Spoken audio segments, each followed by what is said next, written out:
दोस्तों स्वागत है आपका बिहार न्यूज़ में। दोस्तों मैं हूं फिर दोस्त गनी और आप देख रहे हैं केडीबी लाइव।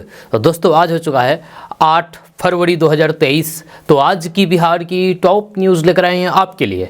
दोस्तों वीडियो शुरू करने से पहले आपको बता दूं कि अगर आप नए आए हैं इस चैनल पर तो फिर चैनल को सब्सक्राइब करके बेल आइकन को प्रेस कर दीजिए। तो चलिए शुरू करते हैं आज की पूरे बिहार की टॉप न्यूज़। दोस्तों आज बिहार न्यूज़ में दूसरे देश की खबर से शुरुआत करते हैं। खबर यह है कि भूकंप ने तुर्की और सीरिया में भीषण तबाही मचाई है। अब तक 6000 से ज़्यादा लोगों की जान जा चुकी है, जब 15000 से ज़्यादा लोग जख्मी हैं। 6000 से ज़्यादा इमारतें पूरी तरीके से बर्बाद हो चुकी हैं। मुश्किल की इस घड़ी में भारत तुर्की की हर मदद के लिए आगे आया है।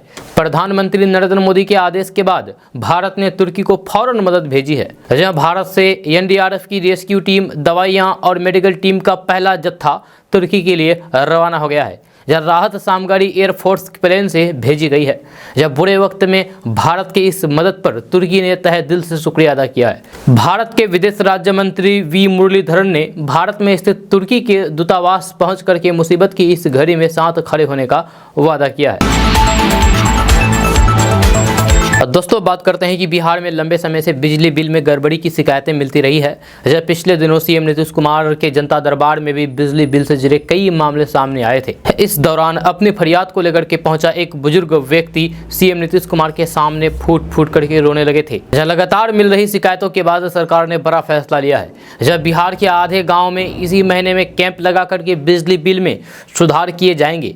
जब बाकी बचे 50% गाँव में मार्च के महीने में कैंप लगा करके लोगों की समस्या दूर की जाएगी। बिजली अधिकारियों की कोशिश होगी कि लगने वाले कैंपों में अधिक से अधिक लोगों के बिजली बिल में सुधार किया जा सके। जिन बिजली बिलों का कैप में सुधार होना संभव नहीं हो सकेगा उनको 7 दिन के भीतर सुधार करने का निर्देश दिया गया है। कनीय अभियंता अवर प्रमंडल अपनी शाखा के तहत आने वाले गाँव में कैंप लगाएंगे। कैंप में बिजली बिल की वसूली भी होगी और फिर बकाया बिलों का भुगतान भी प्राप्त किया जाएगा। तो ऐसे में अगर आपका भी बिजली बिल में कोई गड़बड़ी है तो फिर आप इस कैंप में जाकर के अपनी बिजली बिल की शिकायत दूर कर सकते हैं। दोस्तों बात करेंगे कि बिहार में सड़क सुरक्षा नियम के तहत गाड़ियों की जांच बढ़ी है। इस कारण यातायात पुलिस, जिला परिवहन एवं वाहन चालकों के बीच नोक-झोंक भी बढ़ा है। इस मामले में परिवहन विभाग तक बार बार शिकायत पहुंचने के बाद विभाग ने निर्णय लिया है कि वाहनों का चालान सीसीटीवी कैमरे की निगरानी में करें। इसको लेकर के जल्द ही विभाग सभी डीएम को दिशा निर्देश भेजेगा ताकि पुलिस पब्लिक के बीच चालान काटने के दौरान हंगामा नहीं हो। अधिकारियों के मुताबिक मार्च से इस नियम का पालन सख्ती से किया जाएगा। परिवहन अधिकारी के मुताबिक सबसे पहले शहरों से इनकी शुरुआत होगी।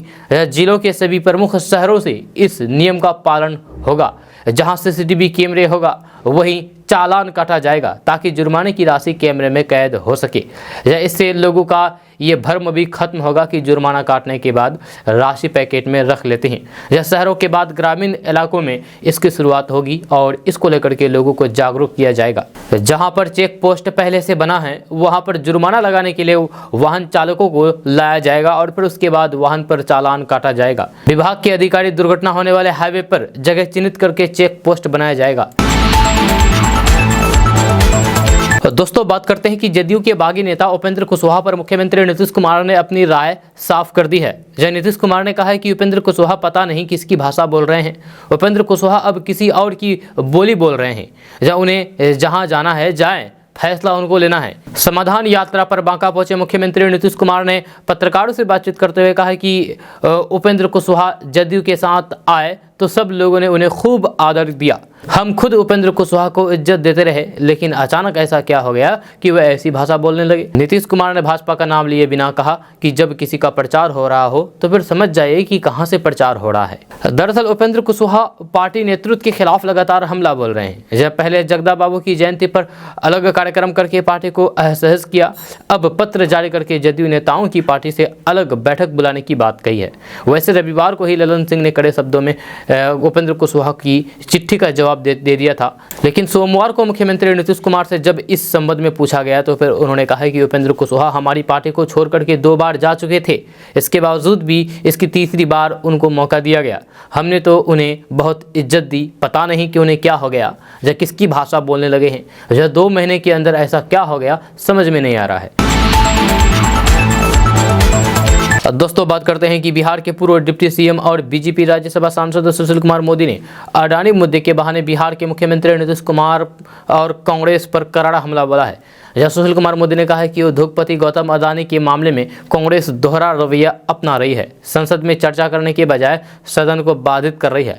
राहुल गांधी भारत जोड़ो यात्रा के दौरान अडानी समूह पर अनर्गल आरोप लगा रहे हैं, जबकि कांग्रेस शासित राजस्थान में मुख्यमंत्री अशोक गहलोत अडानी से सौर ऊर्जा क्षेत्र में 65,000 करोड़ का निवेश कराने के लिए इसी अडानी समूह को कौड़ियों के भाव जमीन देने की घोषणा करते हैं। सुशील कुमार मोदी ने आगे कहा है कि कांग्रेस ही नहीं, बिहार में नीतीश कुमार, केरल में वाम मोर्चा सरकार भी अपने यहाँ पूंजी निवेश के लिए तो अडानी की आरती उतारते हैं, लेकिन जब इस समूह को भाजपा शासित राज्य में कोई काम दिया जाता है तब देश बेच दिया का शोर मचा दिया जाता है। उन्होंने कहा कि अगर अडानी समूह में पेशेवर ईमानदारी की कमी है तो फिर बिहार सरकार ने इन्वेस्टर मीट में अडानी के प्रतिनिधि को क्यों आमंत्रित किया था? नीतीश कुमार ने उनसे निवेश की अपील क्यों की थी? तब क्या नीतीश कुमार बिहार को बेच रहे थे?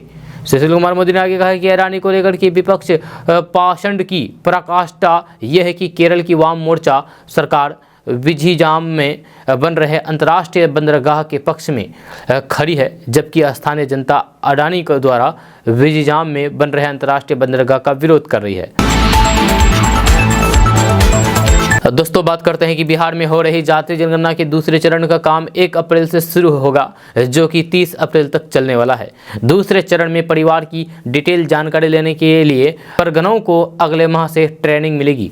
आधिकारिक सूत्रों ने बताया है कि दूसरे चरण में डिटेल जानकारी लेने के लिए परगनों को मिलने वाले फॉर्म में 26 तरह की सूचनाएं एकत्रित की जानी है। फॉर्म में इसे भरने के बारे में भी बताया जाएगा। इसके लिए फिलहाल फॉर्मेट तैयार किया जा रहा है। जानकारी के अनुसार इसमें जाति के अलावा परिवार की आर्थिक स्थिति, शैक्षणिक स्थिति, पेशा सहित अन्य जानकारियां ली जाएगी। दूसरे चरण का काम 30 अप्रैल तक पूरा होने के बाद मई माह में गणना के इस चरण को कंप्लीट किया जाएगा। जब दूसरे चरण में होने वाली गणना का काम पहले चरण में किए गए मकानों की नंबरिंग और परिवार के मुखिया का मिलान किया जाएगा।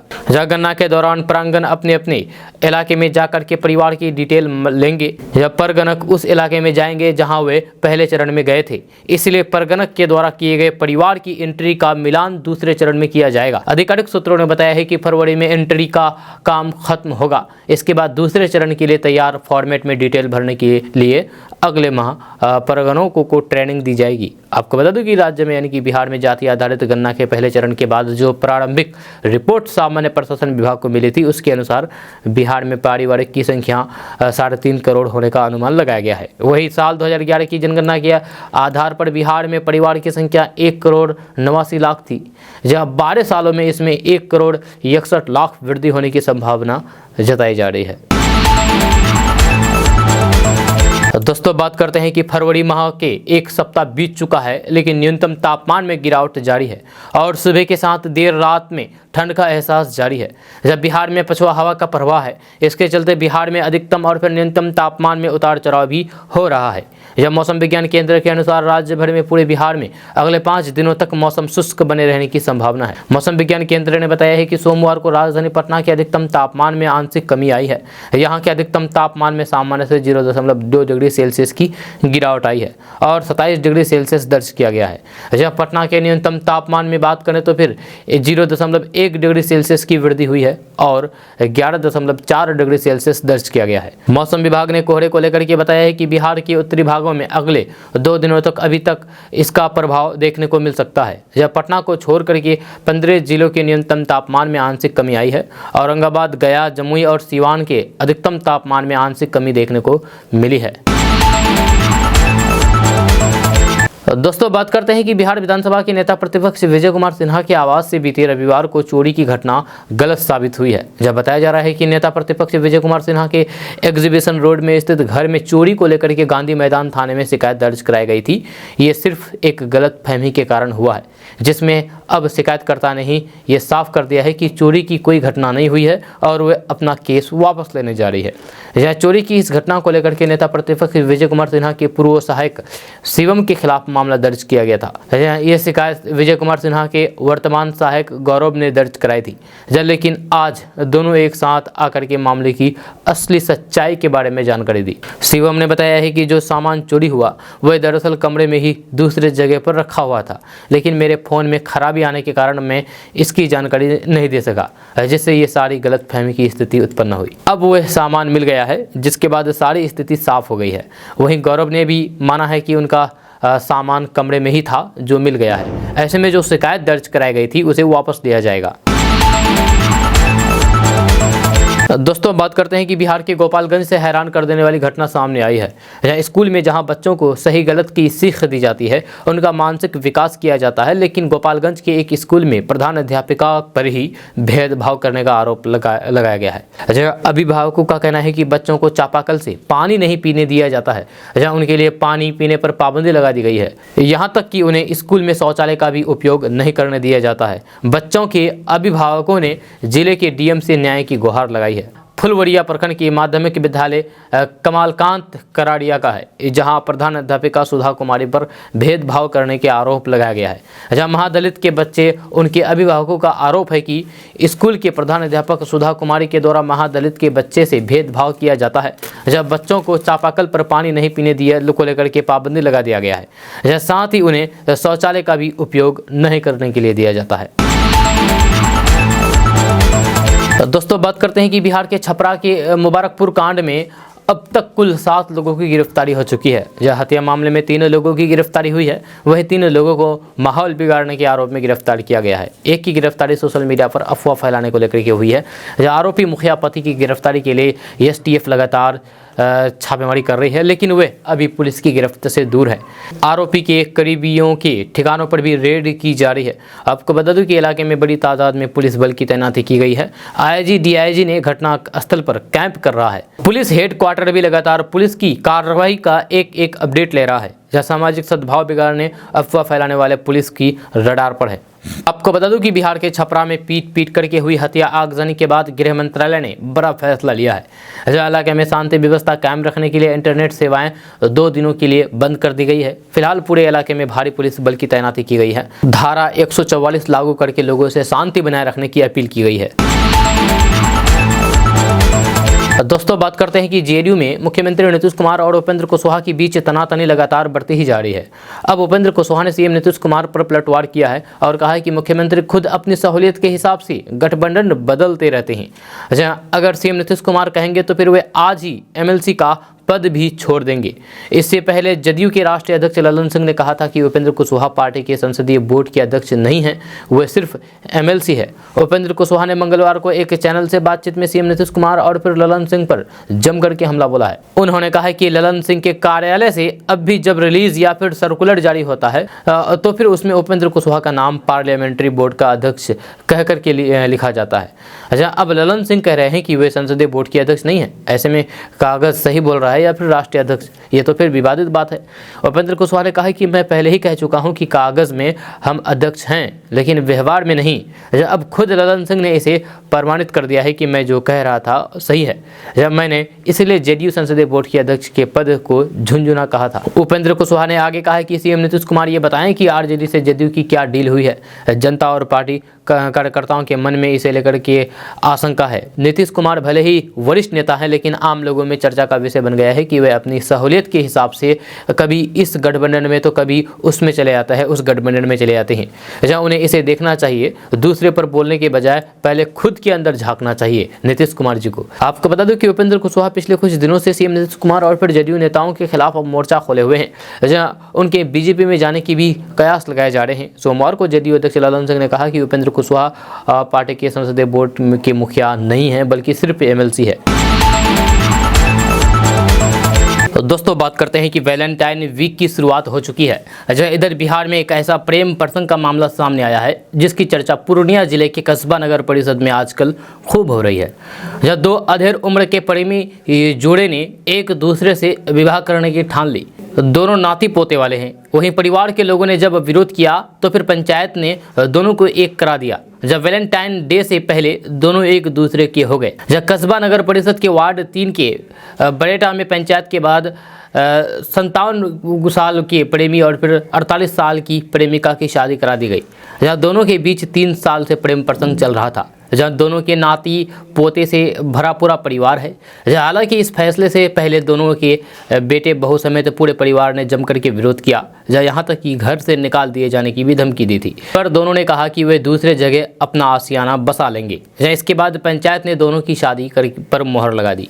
इस संबंध में लोगों ने बताया है कि दोनों का प्रेम प्रसंग 3 सालों से चल रहा था। जहाँ एक दिन पहले दोनों को लोगों ने एक साथ पकड़ लिया था। इस कारण सोमवार को एक पंचायत की गई। जब पंचायत के बाद प्रेमी और फिर प्रेमिका की शादी करवा दी गई। जानकारी के अनुसार प्रेमी इंद्र चौधरी तथा प्रेमिका संजली देवी 3 साल से एक दूसरे के संपर्क में थे। रविवार को दोनों को एक साथ देख करके परिवार वाले आक्रोशित हो गए। इस मामले पर सोमवार को पंचायत बुलाई गई। जब पंचों ने प्रेमी और फिर प्रेमिका के परिवार वालों को समझाने का प्रयास किया। हालांकि दोनों के परिवार वालों ने इस शादी का पुरजोर विरोध किया। आखिर में प्रेमी प्रेमिका की सहमति के बाद उनकी शादी करवा दी गई, जिसके बाद अब दोनों एक दूसरे के साथ रहने लगे। दोस्तों बात करते हैं कि भोजपुरी के सुपरस्टार दिनेश लाल यादव निरहुआ आज भोजपुरी की दुनिया के बहुत बड़े नाम हैं। जी हाँ, अपने प्रोफेशनल लाइफ के साथ साथ भोजपुरी स्टार निरहुआ अपने पर्सनल लाइफ को लेकर भी खूब सुर्खियों में बने रहते हैं। आपको बता दें कि निरहुआ बीजेपी के सांसद हैं और उन्होंने अपने प्रोफेशनल लाइफ में खूब नाम कमाया है। लेकिन निरहुआ का ज़िंदगी हमेशा से ही ऐसा नहीं रहा, बल्कि एक समय था जब निरहुआ को काफ़ी संघर्षों का सामना करना पड़ा था। खैर, आज निरहुआ की ज़िंदगी बदल चुकी है। आज भोजपुरी इंडस्ट्री से घर घर नाम बनाने वाले निरहुआ कभी दूसरों के घर जाकर के टीवी देखा करते थे। पिता का साया सर से उठ जाने के बाद निरहुआ की जिंदगी में कई परेशानियां आनी शुरू हो गई। लेकिन निरहुआ की मां ने हमेशा उनका साथ दिया। निरहुआ के बड़े भाई ने भी निरहुआ के पिता की तरह साथ दिया और निरहुआ भोजपुरी की दुनिया में तहलका मचा दिया। दिनेश लाल यादव का जन्म उत्तर प्रदेश के गाजीपुर में हुआ। हालांकि उनके पिता कोलकाता में काम करते थे, लिहाजा निरहुआ का बचपन कलकत्ता के बेलघोरिया इलाके में रेलवे गेट नंबर 4 के पास गुजरा। जहाँ यही उनके पिता एक फैक्ट्री में काम करते थे। निरहुआ की पढ़ाई भी कोलकाता में हुई। उनके बड़े भाई बिरहा सम्राट के नाम से मशहूर विजय लाल यादव हैं। जहाँ वहीं भोजपुरी के मशहूर गीतकार प्यारे लाल यादव भी निरहुआ के बड़े भाई हैं। जहाँ उन्होंने ही निरहुआ के अधिकांश गानों के बोल लिखे हैं। जहाँ ऐसे में निरहुआ को संगीत की संगत बचपन से ही मिली थी। साल 2006 में निरहुआ को पहली फिल्म चलत मुसाफिर मोह लियोरे मिली।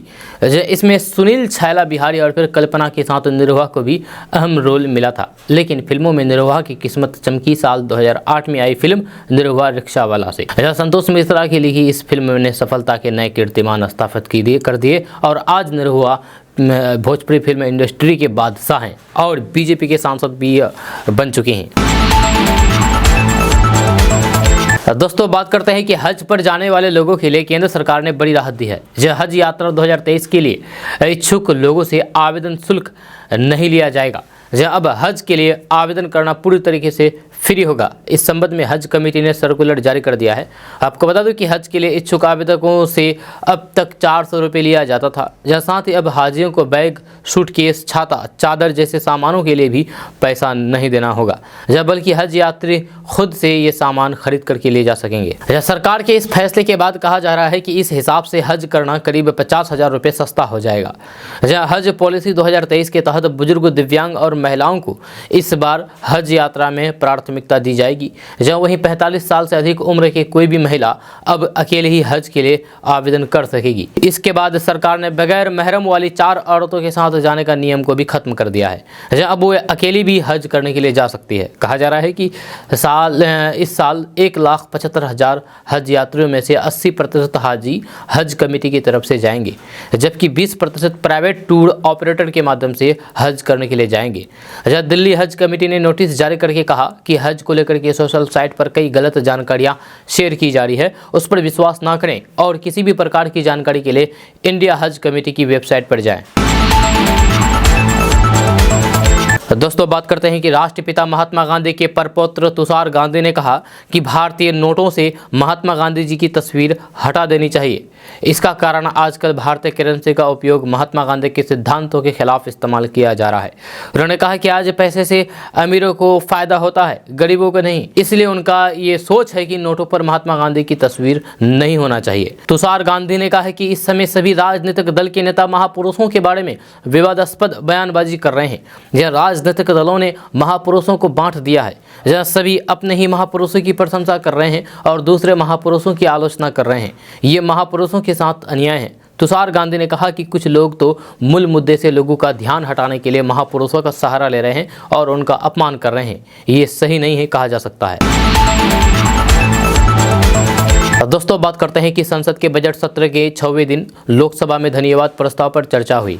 इस दौरान कांग्रेस नेता राहुल गांधी ने अपनी भारत जोड़ो यात्रा का जिक्र करके महंगाई, बेरोजगारी, अग्निवीर योजना, गरीबी और अडानी के मुद्दों पर केंद्र सरकार पर निशाना साधा है। राहुल गांधी ने कहा है कि उन्हें भारत जोड़ो यात्रा के दौरान सेना के अफसरों और फिर पूर्व सैनिकों ने बताया है कि अग्निवीर योजना सेना की योजना नहीं है, इसे सेना पर थोपा गया है। इसे अजीत डोभाल ने थोपा है। ये आरएसएस का आइडिया है।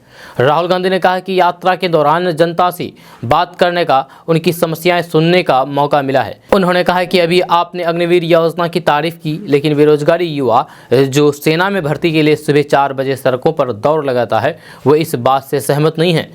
इन लोगों का कहना है कि हमें 4 साल के बाद सेना से बाहर निकाल दिया जाएगा।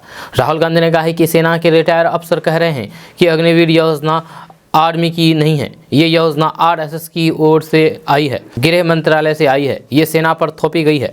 अजीत डोभाल ने भी थोपी है। जब समाज में इतनी बेरोजगारी है, अग्निवीर के बाद समाज में हिंसा बढ़ेगी। अजीत डोभाल का नाम लेने पर सत्ता पक्ष की ओर से आपत्ति जताई गई और कहा कि आप उनका नाम नहीं ले सकते। राहुल गांधी और फिर कांग्रेस के सदस्यों ने कहा है कि क्यों नहीं ले सकते, वे सदन में नहीं है। राहुल गांधी ने कहा कि अभी भाषण में महंगाई और बेरोजगारी को लेकर के कोई जिक्र नहीं है। अग्निवीर योजना की भी एक लाइन में चर्चा है। राहुल गांधी ने कहा है कि मैंने यात्रा की है। इस दौरान तमिलनाडु, केरल से हिमाचल तक हर राज्य में एक ही नाम सुनने को मिला, अडानी अडानी अडानी। राहुल गांधी ने कहा है कि युवा ये पूछ रहे थे कि अडानी की तरह स्टार्टअप शुरू करना है हमें भी। ये जिस बिजनेस में हाथ डालता है उसी में सफल हो जाता है। उन्होंने कहा है कि अडानी पहले दुनिया के अमीरों में 609 नंबर पर थे, जहाँ कौन सा जादू हुआ कि 9 साल में नंबर 2 पर पहुंच गए। राहुल गांधी ने कहा है कि आज जिस सड़क पर चलो और पूछो कि किसने बनाई है तो फिर अडानी का नाम आ जाएगा।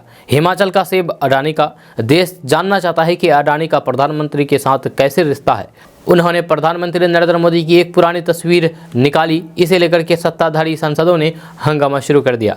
स्पीकर ओम बिरला ने राहुल गांधी को टोका और कहा कि पोस्टरबाजी ना करें। राहुल गांधी ने आरोप लगाया है कि अडानी 2014 में 609वें नंबर से इतने कम समय में दूसरे नंबर तक पहुंच गए हैं। असली मैजिक तब शुरू हुआ जब मोदी जी दिल्ली आए। दोस्तों बात करते हैं कि बिहार बोर्ड ने 10वीं की परीक्षा शुरू करने के चंद दिन पहले कुछ अहम दिशा निर्देश जारी कर दिया है। इसके मुताबिक बोर्ड ने 10वीं कक्षा की परीक्षा के लिए स्टूडेंट की रिपोर्टिंग समय में बदलाव किया गया है। जी हां, बिहार स्कूल एग्जामिनेशन बोर्ड की ओर से जारी सूचना के मुताबिक स्टूडेंट को अब परीक्षा शुरू होने से 30 मिनट पहले सेंटर पर रिपोर्ट करना होगा। जहां इससे पहले छात्र छात्राओं के लिए परीक्षा हॉल में प्रवेश करने का रिपोर्टिंग समय परीक्षा शुरू करने से 10 मिनट पहले था, लेकिन अब बिहार बोर्ड ने इसमें बदलाव किया है। बिहार बोर्ड 10वीं की पहली पाली के लिए स्टूडेंट को सुबह 9 बजे सेंटर पर रिपोर्टिंग करना होगा, जबकि सेकेंड शिफ्ट के लिए स्टूडेंट को 1:15 पर परीक्षा केंद्र पर पहुंचना होगा। बिहार बोर्ड कक्षा 10वीं की परीक्षा 14 से शुरू हो रही है और 22 फरवरी 2023 तक आयोजित की जाएगी। बिहार बोर्ड 10वीं परीक्षा 2023 को 2 पालियों में आयोजित की जाएगी।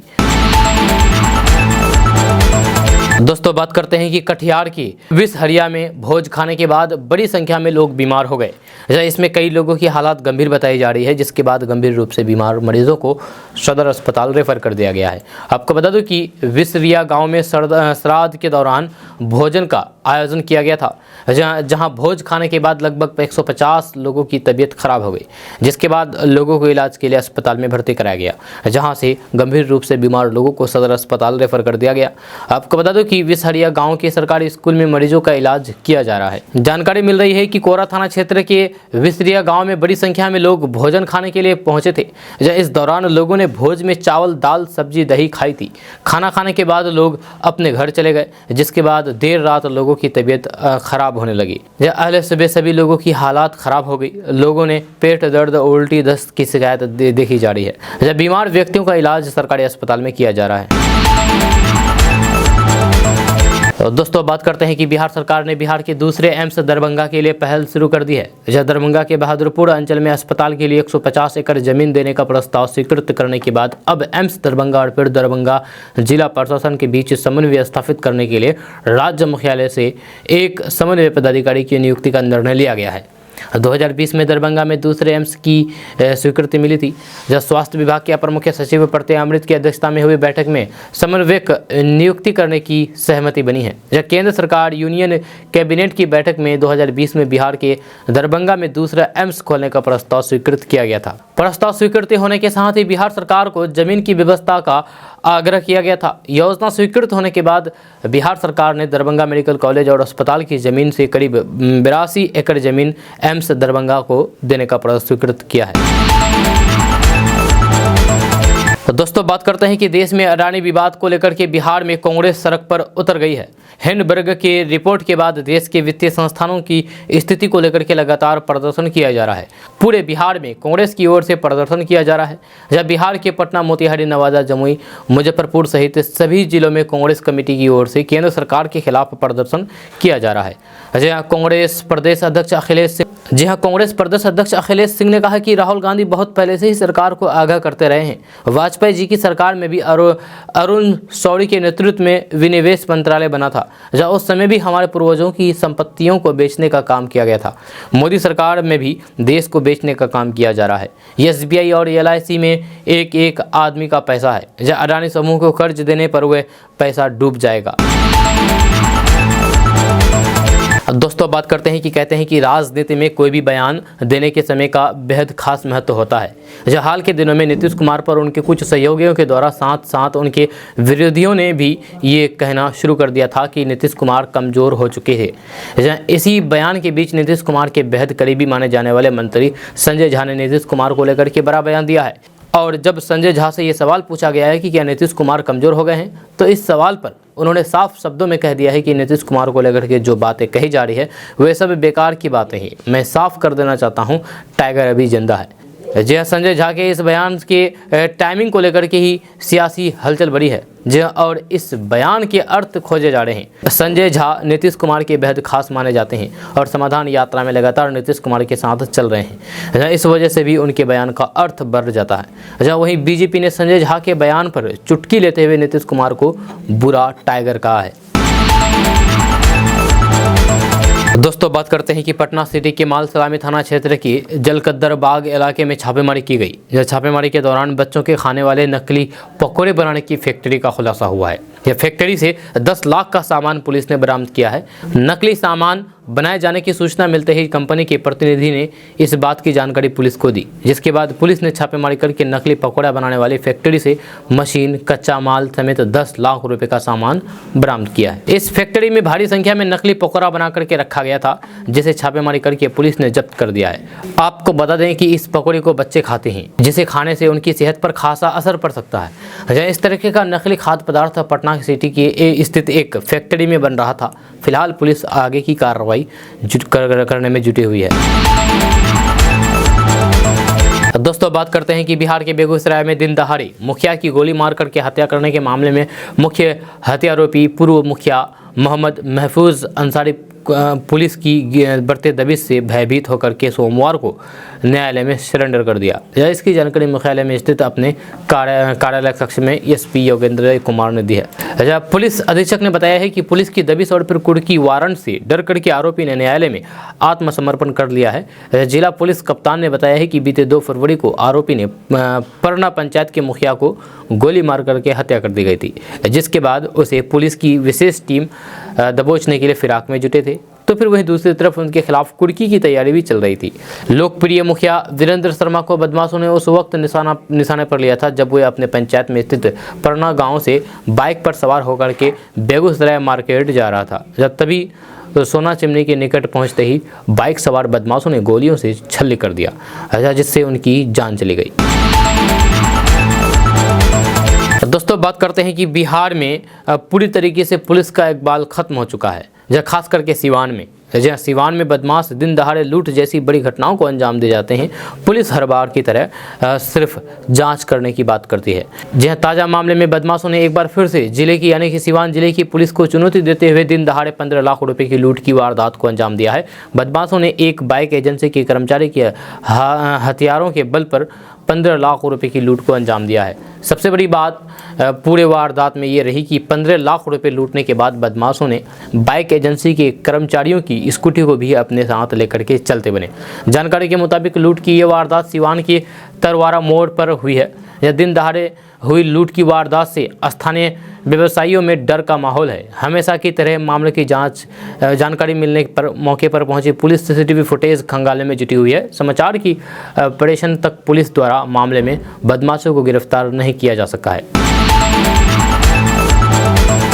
दोस्तों, बात करते हैं कि बजट 2023-24 को लेकर के बिहार को पूर्व डिप्टी सीएम और फिर बीजेपी सांसद सुशील कुमार मोदी ने एक बार फिर से बिहार की मुख्यमंत्री नीतीश कुमार पर हमला बोला है। सुशील कुमार मोदी ने कहा है कि अलग रेल बजट वाले दौर में रेल मंत्री के रूप में नीतीश कुमार का कार्यकाल रेलवे का पैसेंजर ट्रेन काल था, जहाँ उस समय रेलवे के विकास की गति धीमी थी, जबकि प्रधानमंत्री नरेंद्र मोदी ने रेलवे के बुलेट ट्रेन युग की पटरियां बिछा दी। जहाँ उन्होंने कहा कि नीतीश कुमार बताएं कि उनके समय रेल बजट कितना था, वे कौन कौन सी योजनाएं पूरी कर पाए।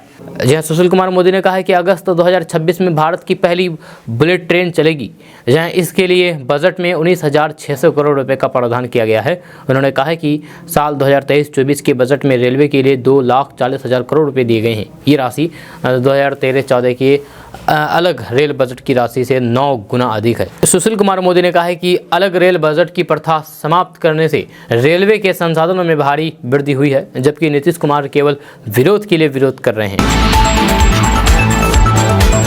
दोस्तों, बात करेंगे कि जदयू विधायक बीमा भारती पर गिरफ्तारी की तलवार लटकने लगी है।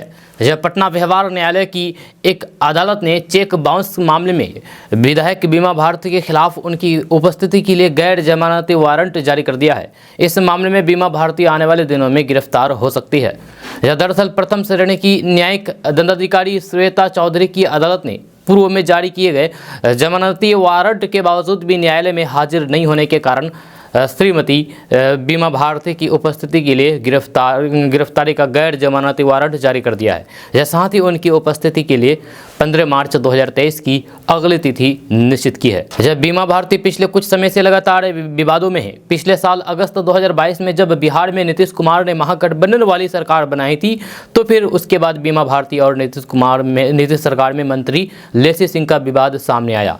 बीमा भारती ने लेसी सिंह पर हत्याओं और फिर जबरन वसूली में शामिल रहने का आरोप लगाया था। इसके बाद लेसी सिंह ने बीमा भारती को 5 करोड़ रुपए मानहानि का नोटिस भेजा था। बीमा भारती ने लेसी सिंह को मंत्रिमंडल से हटाने की मांग की थी, लेकिन नीतीश कुमार ने उनकी इस मांग को सिरे से खारिज कर दिया था। अब चेक बाउंस मामले में फिर से बीमा भारती नई मुसीबत में फंस गई है। उन्हें इस मामले में गिरफ्तार भी किया जा सकता है। पूर्णिया जिले की रुपोली विधानसभा से बीमा भारती विधायक हैं, जब वे बाहुबली अवधेश मंडल की पत्नी हैं। रुपोली में अवधेश मंडल लगातार अपने बाहुबल का इस्तेमाल करते रहे हैं। बीमा भारती इस सीट से 5 बार विधायक बन चुकी है। 2 बार नीतीश सरकार में उन्हें मंत्री भी बनाया जा चुका है। साल 2000 में ही बीमा भारती की भी राजनीतिक करियर की शुरुआत हुई थी।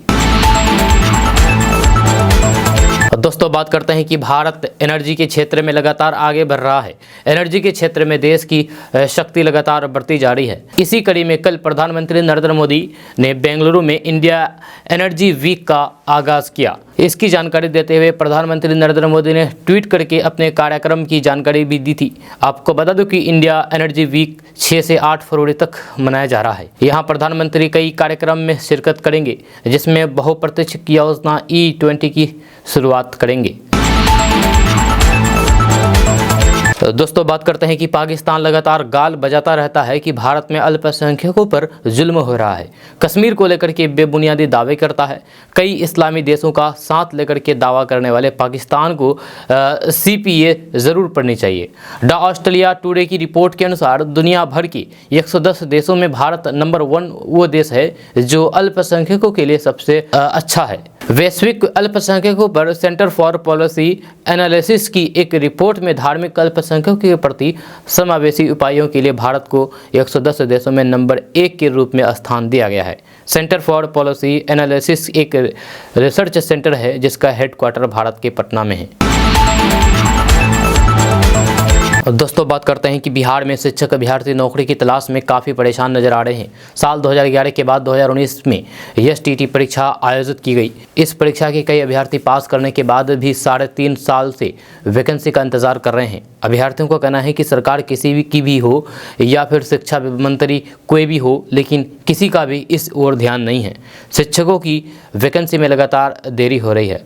शिक्षक अभ्यर्थियों का कहना है कि नौकरी के इंतजार में मुफलिसी की चोट हम लोग खा रहे हैं। देखते देखते अब समाज भी ताना देने लगे हैं। समाज में लोग कहते हैं कि ज़्यादा पढ़ लिख करके क्या कर लिया है। जहाँ अच्छा है कि भेड़ बकरी योजना में ऋण लेकर के यानी लोन लेकर के बकरी चराओ और कमाओ खाओ। शिक्षा मंत्री प्रोफेसर चंद्रशेखर ने मधेपुरा में कहा कि उन्होंने 7वें चरण के शिक्षक नियोजन को लेकर के नियोजन नियमावली पर दस्तखत कर दी है।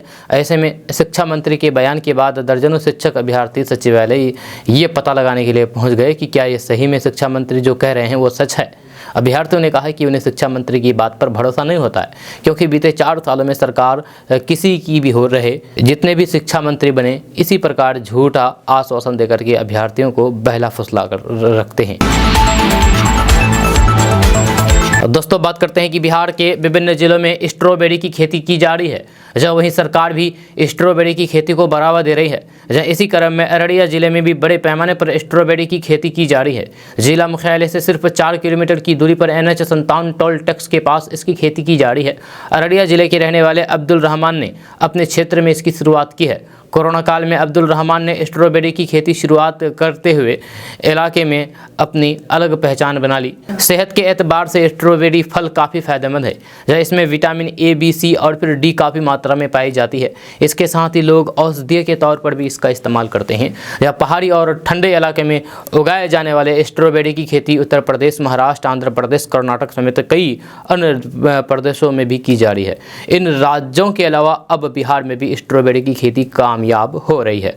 यह कृषि विशेषज्ञों की माने तो स्ट्रॉबेरी की खेती ठंडे मौसम में की जाती है। स्ट्रॉबेरी की खेती के लिए बलुआई या फिर दोमट मिट्टी उपयोगी मानी जाती है। अररिया जिले में खेती कर रहे युवा किसान अब्दुल रहमान ने बताया है कि उनके परिवार में बच्चे स्ट्रॉबेरी काफ़ी पसंद करते थे। वहीं इलाके में 800 रुपये प्रति किलो तक स्ट्रॉबेरी मिलता था। जहां कोरोना काल के दौरान वे बेरोजगार हो गए। इसी दौरान उन्हें महाराष्ट्र में स्ट्रॉबेरी की खेती की जाने की जानकारी मिली, जिसके बाद उन्होंने महाराष्ट्र से स्ट्रॉबेरी के 1000 पौधे मंगवाए और उसकी खेती शुरू कर दी।